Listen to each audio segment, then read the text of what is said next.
झील है बोली स्त्री को छाड़पत्र पर आवेदन कला स्वामी शला और दुई झील को घर भितर ताला पकाइले। बालेश्वर रेमुणा रे देखा मिली अभावन घटना। सूचना पाई 8 घंटा पर पुलिस घटनास्थल में पहुंची ताला भांगी समस्त को उद्धार कर। 2011 मसीह बसंत साहू सहित सुमित्रा साहू बह होता पर दुईटी झील जन्म होते। तेबे झील जन्म को नहीं बसंत सबुबले स्त्री सुमिता को निर्यातना देउथबा अभियोग होईछि। एमितिकी जणे निकट संपर्कियों को द्वितीय विवाह करने स्त्री को छाड़पत्र देवाई बसंत कोर्टर आश्रय नहीं। गतकाली एही मामला रे काउंसेलिंग पाई उभय पक्षों को थाना को डकाइथिले। याकु नहीं स्थानीय अंचल रे उत्तेजना देखा देइथिला। रेमुणा पुलिस घटनार तदंत करुछि।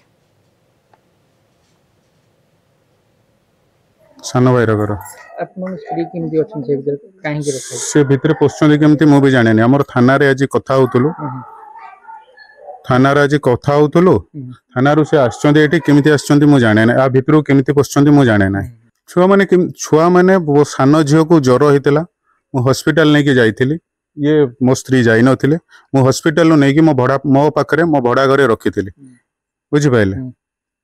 सेटू मो माँ मो झील रोलु मो माँ एठिकी खुला तो घर भीतर लोक मो पाखे चाबी काटे ना बाहर घर भीतर न सान भाई बाहर को जाइए से चाबी नहीं कि आमर एठू तले ऊपर लोक रोचन एठी चाबी पड़े बाहर को नहीं पड़े। एटा स्वामी प्लान करथिले कि थाना वाला आस मुझे जेहेतु घर बाहर नहीं मत बाहर करने चेष्टा कर थाना वाला डाकिले बोली जाइए। थाना आसिक ये रही चाहिए से ताला फिट मोर दी झी मो भाई उपर अच्छा मो छुआ मान नापी आसला ये आसी गेट ताला पकई मत फिटाऊना मत जहाँ करने कहले मुझे राजी थी कि सी मो ना जे मत से रखे ना 2टा झील जन्म कर मत रखे ना झील जन्म कर।